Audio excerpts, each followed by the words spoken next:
கர்த்தருடைய பரிசுத்த நாமத்துக்கு மகிமை உண்டாவதாக. இந்த கால வேளையிலும் தேவனுடைய சமூகத்திலே வாஞ்சியோடு வந்திருக்கிற அன்பு பிள்ளைகள் அனைவரையும் கர்த்தர் ஆசீர்வதிப்பாராக. உங்களுடைய காரியங்களுக்கு தக்க ஆண்டவருடைய ஆசீர்வாதங்கள் உங்கள் மேலே இறங்குவதாக என்று சொல்லி நான் வேண்டுகிறேன். கர்த்தருடைய நாமத்துக்கே மகிமை உண்டாவதாக. அல்லேலூயா. ஒரு வசனத்தை நம்ம தியானிக்க போகிறோம். சகரியா 8ஆம் அதிகாரம் அதனுடைய 14 இருந்து 17 வசனம் முடிய நம்ம வாசிக்கலாம். அதற்கப்புறம் நம்ம தியானிக்க போகிறோம். சகரியா 8 அதனுடைய 14 முதல் 17 முடிய நம்ம வாசிக்கலாம். எடுத்துக்கிட்டீங்களா? சேனைகளின் கர்த்தர் சொல்லுகிறது என்னவென்றால், உங்கள் பிதாக்கள் எனக்கு கோபம் மூட்டின போது நான் உங்களை தண்டிக்க நினைத்து மனம் மாறாமல் இருந்தது போல, இந்நாட்களில் எருசலேமுக்கும் யூதாவுக்கும் நன்மை செய்யும்படி திரும்ப நினைத்தேன். பயப்படாதேயுங்கள். நீங்கள் செய்ய வேண்டிய காரியங்கள் என்னவென்றால், அவன் பிறனோடே உண்மையை பேசுங்கள். உங்கள் வாசல்களில் சத்தியத்துக்கும் சமாதானத்துக்கும் ஏற்க நியாயம் தீருங்கள். ஒருவனும் பிறனுக்கு விரோதமாய் தன் இருதயத்தில் தீங்கு நினையாமலும் பொய் ஆணையின் மேல் பிரியப்படாமலும் இருங்கள். இவைகள் எல்லாம் நான் வெறுக்கிற காரியங்கள் என்று கர்த்தர் சொல்லுகிறார். ஆமேன். கர்த்தருடைய நாமம் மகிமைப்படட்டும். இந்த வசனம் சொல்லுகிறது 14, எனக்கு கோபம் மூட்டின போது நான் உங்களை தண்டிக்க நினைத்து மனம் மாறாமல் இருந்தது போல. தேவனாய் இருக்கிற கர்த்தர் தேவனுடைய ஜனங்களுடைய வாழ்க்கையில அவர் கண்ணோக்கமா இருக்கிறார். தேவ ஜனங்கள் ஆண்டவருக்கு மகிமையை கொண்டு வரும் பொழுது, ஆண்டவருக்கு கனத்தை கொண்டு வரும் பொழுது, ஆண்டவருக்கு ஏற்றபடி நடந்து கொள்ளும் பொழுது தேவன் பக்கபலமா இருக்கிறார், துணையாக இருக்கிறார், நன்மையை தரும்படி நினைக்கிறார், ஆசீர்வதிக்க வேண்டும் என்று நினைக்கிறார். ஆனால் நம்மை உண்டாக்கின தேவனுக்கே நாம் துரோகம் செய்ய நினைக்கும் பொழுது அவருடைய மனதை நாம் ஸ்தோத்திரம் மனதை அவருடைய மனதை நம்ம அப்படியே வேதனைப்படுத்த சில காரியங்களை செய்யும் பொழுது, ஆண்டவராய் இருக்கிற தேவன் சும்மா இருக்கிற தேவன் அல்ல. அவர் பழைய ஏற்பாட்டு காலத்திலே இஸ்ரவேல் ஜனங்களையும் யூத ஜனங்களையும் அவர் தண்டிக்கும்படி நினைக்கிற கர்த்தராக இருக்கிறார். தண்டிக்க நினைத்து விட்டால் மனம் மாறவே மாட்டாராம். அப்படி ஒரு சில காரியங்களை அவர் செய்திருக்கிறார். நல்லா நீங்க கவனிக்க வேண்டும். எனக்கு கோபம் மூட்டின போது நான் உங்களை தண்டிக்க நினைத்து மனம் மாறாமல் இருந்தது போல, அடுத்த வசனம் சொல்கிறது, இந்நாட்களில் எருசலேமுக்கும் யூதாவுக்கும் நன்மை செய்யும்படி திரும்ப நினைத்தேன். பயப்படாதேயுங்கள். நான் உங்களை திரும்ப நினைச்சிருக்கிறேன். என்னுடைய நினைவு எப்படிப்பட்டதுன்னா, திரும்ப நான் உங்களுக்கு நன்மை செய்ய போகிறேன், நன்மை செய்யும்படி திரும்ப நினைச்சிருக்கிறேன் அப்படிங்கிறார். அப்போ ஆண்டவருடைய சமூகத்துல அந்த ஜனங்கள் ஆண்டவருக்கு விரோதமாய் அவரை கோபம் மூட்டின போது அவர்களை தண்டிக்க நினைத்தது உண்மைதான். அவர்களை ஒப்பு கொடுக்க, பலவிதமான காரியங்களுக்கு ஒப்பு கொடுக்க நினைத்தது உண்மைதான். அவருடைய நினைவுல இருந்து அவர் மாறவே இல்லை. ஆனால் அடுத்த வசனம் சொல்லுகிறபடி நன்மை செய்யும்படி திரும்பவும் அவர் நினைக்கிறார். அல்லேலூயா. நன்மை செய்யும்படி திரும்ப நினைக்கிற கர்த்தர். நம்முடைய ஆண்டவருக்கு ஒரு நல்ல குணம் இருக்கிறது. எப்படியாவது என்னை நோக்கி வருகிற பிள்ளைகளுக்கு நான் என்ன செய்யணும்? நன்மை செய்ய வேண்டும் என்கிறது தான் அவருடைய நோக்கம். முழு நோக்கமும் அதுதான். அவருடைய நோக்கத்தை அறிந்து கொண்டு நம்ம சரியாக நடப்போம் என்று சொன்னால் அவரிடத்திலிருந்து ஏராளமான நன்மைகளை நம்ம வாங்கி கொள்ளலாம். ஆனால் தேவனுடைய ஜனங்களாய் இருக்கிற ஒவ்வொருவரும் அவர் சொல்லுகிற காரியங்களை உன்னிப்பாக கேட்க வேண்டியது மிகவும் அவசியமாய் காணப்படுகிறது. யூதாவுக்கு நன்மை செய்யும்படி திரும்ப நினைத்தேன், அதனால நீங்க பயப்படாதீங்க. இப்ப தேவ ஜனங்கள் ஆண்டவருக்கு விரோதமான காரியங்கள் இருக்கும்போது தீமை செய்ய நினைத்தார். அவர்களை தண்டிக்க ஆண்டவர் நினைத்தது உண்மைதான். ஆனா தேவ ஜனங்கள் தேவனுடைய சமூகத்துக்கு திரும்பும்போது அவர் நன்மை செய்கிறவராக வருகிறார். அல்லேலூயா. நம்முடைய ஆண்டவராக இருக்கிற இயேசு கிறிஸ்துவை குறித்து வசனம் சொல்லுகிறது, அவர் நன்மை செய்கிறவராகவே என்ன செய்தாராம்? சுற்றி திரிந்தார். அவர் யார் யாருக்கு என்னென்ன நன்மை செய்யணும் அப்படின்னு சொல்லி சுற்றி திரிந்து கொண்டே இருக்கிறார். ஆனா பொல்லாத பிசாசானவனோ அவனும் சுற்றி தெரிந்து கொண்டிருக்கிறான். எவனை விழுங்கலாமோ என்று சுற்றி தெரிந்து கொண்டிருக்கிறான். பிசாசு ஒரு பக்கம் சுற்றி தெரிந்து கொண்டிருக்கிறான். ஆண்டவரும் யாருக்கு நன்மை செய்ய முடியும் என்று சொல்லி சுற்றி தெரிந்து கொண்டிருக்கிறார். அப்போ ஆண்டவர் யாருக்கு நன்மை செய்ய முடியும்? என்பதை குறித்து தான் இந்த நாளிலே ஒரு சில காரியங்களை நம்ம பார்க்க போகிறோம். அவர் நம்மை நினைத்திருக்கிறது உண்மை, அவர் நம்மை ஆசீர்வதிக்க போகிறது உண்மை, நன்மையை தரப்போகிறது உண்மை.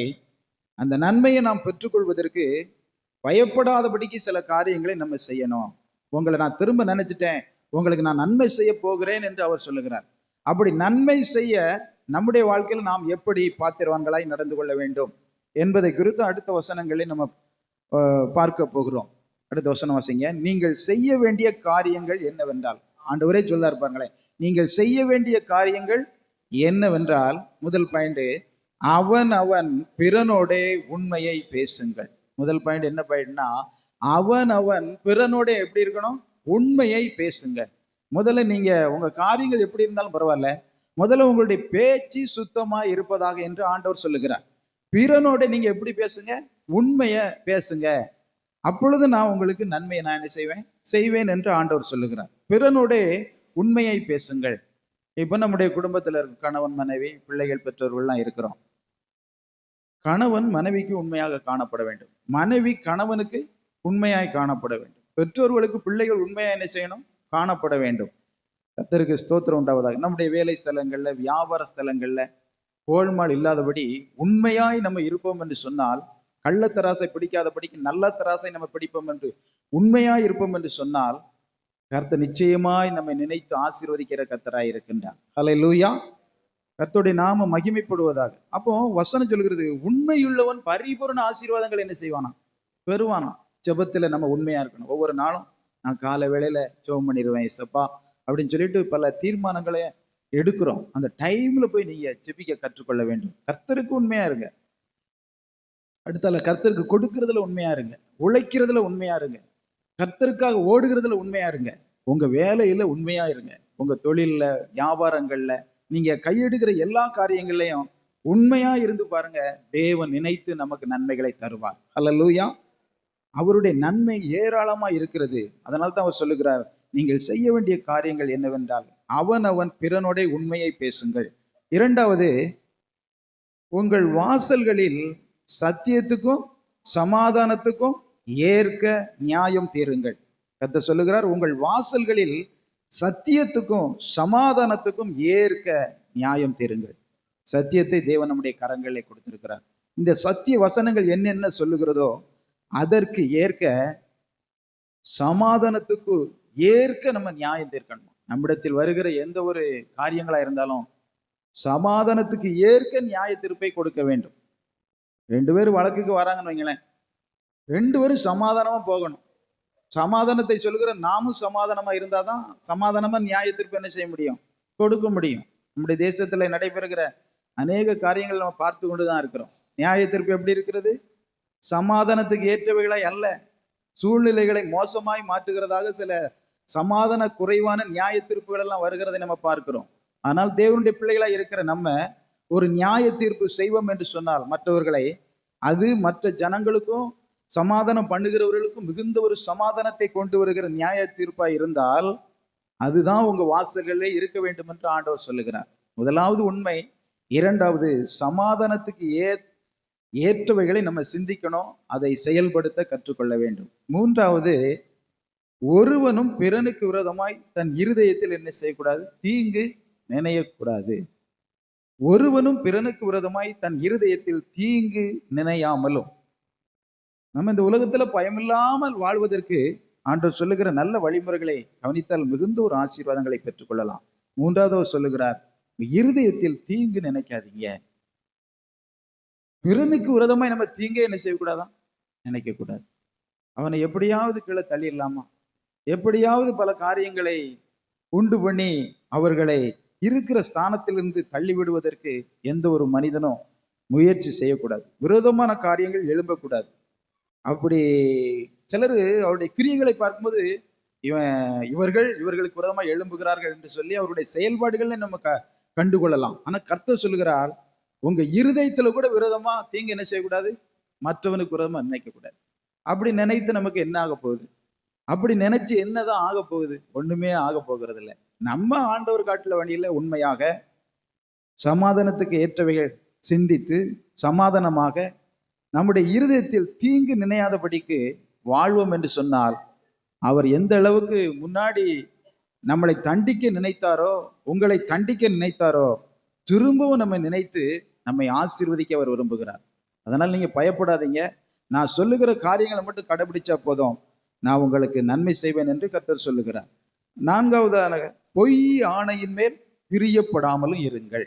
நான்காவது நல்லா கவனிங்க, சொல்லுங்க எல்லாரும். பொய் ஆணையின் மேல் பிரியப்படாமலும் இருங்கள்.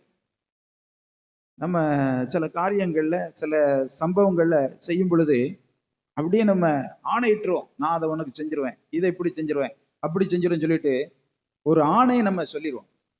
அந்த ஆணை உண்மையான ஆணையா இருக்கணும், பொய் ஆணையா இருக்கக்கூடாது.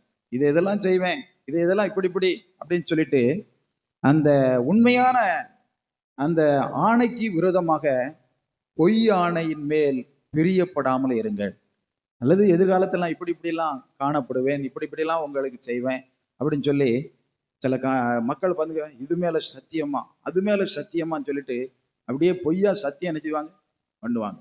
கர்த்தர் சொல்லுது, பொய்யான வார்த்தைகளை பேசுவாங்க, பொய்யான காரியங்களை சொல்லிக்கிட்டே இருப்பாங்க, பொய்யான ஆணைகளை சொல்லிக்கொண்டே இருப்பாங்க. இப்படிப்பட்ட பொய் ஆணையின் மேல் பிரியப்படாமல் இருக்கணும். உடனே சொல்லிடுவோம், நம்மளே சொல்லிடுவோம். சில நேரங்கள்ல சில காரியங்கள் வந்து தப்பிப்பதற்கு பொய்யானை, அவங்களுக்கு பிடிச்ச மாதிரி நம்ம பேசிடுவோம், அவங்களுக்கு பிடிச்ச மாதிரி சில காரியங்களை சொல்லிடுவோம், அவங்களுக்கு பிடிச்ச மாதிரி சத்தியம் பண்ணிடுவோம். அதெல்லாம் கூடாது என்று வசனத்திலே நம்ம வாசிக்கிறோம். பொய் ஆணையின் மேல் பிரியப்படாமல் இருங்கள், இவைகள் எல்லாம் நான் வெறுக்கிற காரியங்கள் என்று கர்த்தர் சொல்லுகிறார். நன்றி கவனிக்க வேண்டும். அப்போ ஆண்டவர் தேவனுடைய ஜனங்களுக்கு தண்டனை கொடுக்க நினைத்தார். அந்த தண்டனையிலிருந்து அவருடைய மனசு மாறுகிறது. என் மனசு மாறுகிறது.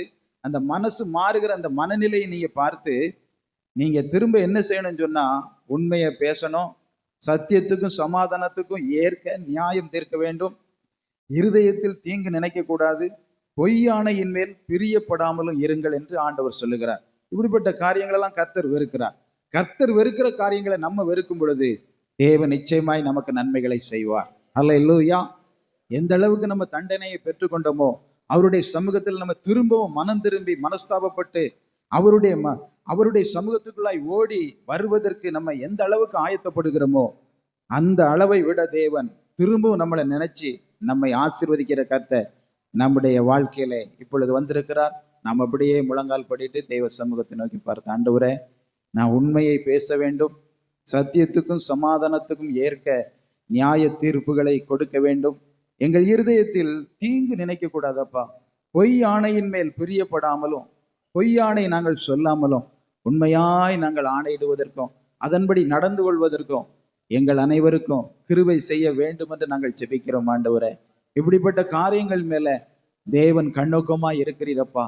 அருவருப்பான காரியங்களை எங்கள் கண்களுக்கு முன்பதாக மட்டுமல்ல, எங்களுடைய ஜீவியத்திலே இல்லாதபடி நாங்கள் காத்து கொள்ள எங்கள் அனைவருக்கும் கிருபை செய்ய வேண்டும் என்று நாங்கள் ஜெபிக்கிறோம். ஆண்டவரே, எப்படி நீங்க தண்டனை கொடுக்க நினைத்தீரோ அதே போல நன்மை செய்ய உங்களுடைய மனசு மாறுகிற கிருபைகளுக்காக நன்றி. உங்களுடைய மனசு மாறுகிறது போல நாங்களும் மாறிவிட எங்களுக்கு உதவி செய்தல்லுங்க ஆண்டவரே. நீங்க வெறுக்கிறதை நாங்கள் வெறுக்க கிருபை செய்ய வேண்டும் என்று நாங்கள் ஜெபிக்கிறோம் ஐயா. உம்முடைய சத்திய வசனத்தின்படியே நாங்கள் நடந்து கொள்ள எங்களுக்கு கிருபை செய்யுங்க. இந்த வசனத்தை கேட்டுக்கொண்டிருக்கிற அனைவருக்கும் கிருபை செய்யுங்கப்பா. உம்முடைய சமாதானத்தின் கரம், நீதியின் கரம், நிம்மதியை கொடுக்கிற கரம், விடுதலையை கொடுக்கிற கரம், ஆறுதல் கொடுக்கிற கரம், அதிசயங்களை செய்கிற கரம், இன்றைக்கு அற்புதங்களை செய்கிற கரம், வியாதிகளை பலகீனங்களை நீக்குகிற உம்முடைய அன்பின் கரம், ஆமேன், யாவர் மேல் அமர வேண்டும் என்று நாங்கள் ஜெபிக்கிறோம். உச்சம் தலை முதல் உள்ளங்கால் வரை தெய்வீக பலனும் சுகமும் ஆரோக்கியமும் இறங்குவதாக.